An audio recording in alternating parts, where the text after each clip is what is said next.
রাসূল সাল্লাল্লাহু আলাইহি সাল্লাম বলেন, আচ্ছা বলো তো দেখি, তোমাদের বাড়ির সামনে দিয়ে যদি একটি নহর চলে, সেই নহরে তোমরা যদি দিনে 5 বার গোসল করো, সেই নহরে তোমরা যদি দিনে 5 বার গোসল করো, তাহলে তোমাদের গায়ে কোনো ময়লা মাটি থাকতে পারে কি? তখন সাহাবীগণ বললেন না। তখন রাসূল সাল্লাল্লাহু আলাইহি সাল্লাম বললেন, ঠিক সেরকম সালাত হচ্ছে, ঠিক সেরকম হচ্ছে সালাত। যদি তোমরা দিনে 5 বার যদি সেই নহরের জলে গোসল করো, তোমাদের গায়ে যেরকম ময়লা থাকতে পারে না। যদি তোমরা দিনে 5 বার সালাত আদায় করো, তোমাদের জীবনে কোনো গুনাহ থাকতে পারে না, তোমাদের জীবন সাফ হয়ে যাবে, তোমাদের জীবনে কোনো গুনাহ থাকবে না, তোমরা একদম ক্লিন হয়ে যাবে এবং তোমরা অবশ্যই জান্নাত লাভ করতে পারবে। যদি আমরা সালাত আদায় করি, যদি আমরা 5 ওয়াক্তের সালাত আদায় করি, তাহলে আমাদের জীবনে কোনো গুনাহ থাকতে পারে না। যেরকম নহর দিয়ে যদি স্রোত চলে, সেই নহরে যদি দিনে 5 বার গোসল করা যায়, সেই মানুষের শরীরে যদি কোনো ময়লা না থাকে, ঠিক সেরকম মানুষের শরীরে, মানুষের জীবনে কোনো গুনাহ থাকবে না। এই বলে মহান আল্লাহর নবী রাসূল সাল্লাল্লাহু আলাইহি সাল্লাম উল্লেখ করেছেন। এই হাদিস হচ্ছে বুখারী এবং মুসলিম। প্রিয় দর্শক মণ্ডলী, আপনারা খুব খেয়াল করে শুনবেন। হাদিস হচ্ছে বুখারী এবং মুসলিম, হাদিস নাম্বার 565 এবং মিসকাত 519। এই হাদিস দ্বারা প্রমাণ হয়, মানুষ যদি দিনে 5 ওয়াক্তের সালাত আদায় করে, তাহলে তার জীবনে কোনো গুনাহ থাকতে পারে না। সে মানুষটি অবশ্যই জান্নাতে প্রবেশ করবে। এই কথা এই হাদিস দ্বারা উল্লেখ করা হয়েছে এবং এই হাদিস দ্বারা প্রমাণিত হয়। তারপর আসুন আগে হাদিসের দিকে বেড়ে যায়।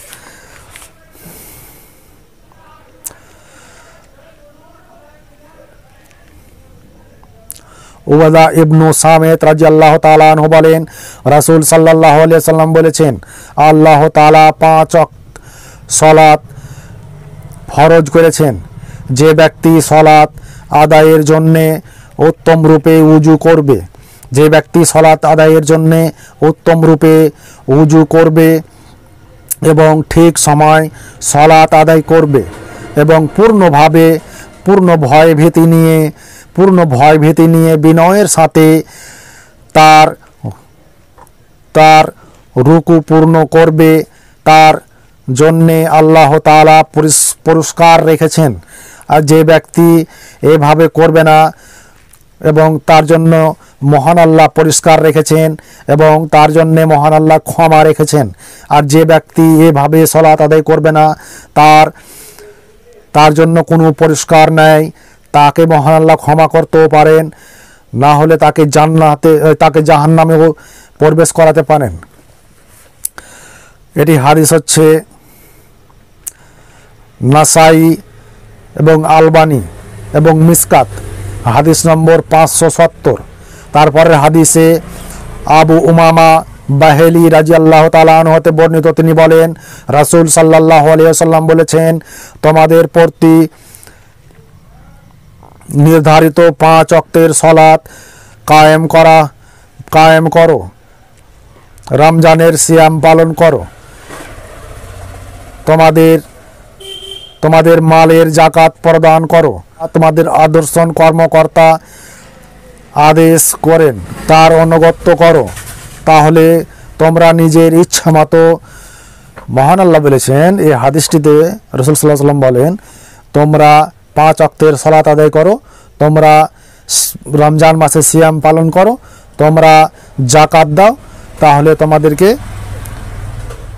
তোমাদেরকে জাহান্নাম থেকে বাঁচিয়ে নেওয়া হবে এবং তোমরা নিজের ইচ্ছা মতো জান্নাতে প্রবেশ করবে। তোমরাকে কেউ রুখবে না, তোমরা নিজের ইচ্ছা মতো জান্নাতে প্রবেশ করবে। প্রিয় দর্শক মণ্ডলী, যদি আমরা এই 3টি কাজ যথাযথভাবে করতে পারি, যদি আমরা সেই 3টি কাজ যথাযথভাবে করতে পারি, সালাত যথাযথভাবে আদায় করতে হবে, 2 মানুষকে মালের যাকাত দিতে হবে এবং 3 প্রত্যেকটি মানুষকে যদি রমজান মাসে তাকে সিয়াম পালন করতে হবে যদি এই তিনটি কাজ আমরা যথাযথভাবে করতে পারি তাহলে আমরা নিজের ইচ্ছা মতো জান্নাতে প্রবেশ করতে পারবো। এই কথা এই হাদিস দ্বারা উল্লেখ করা হয়েছে।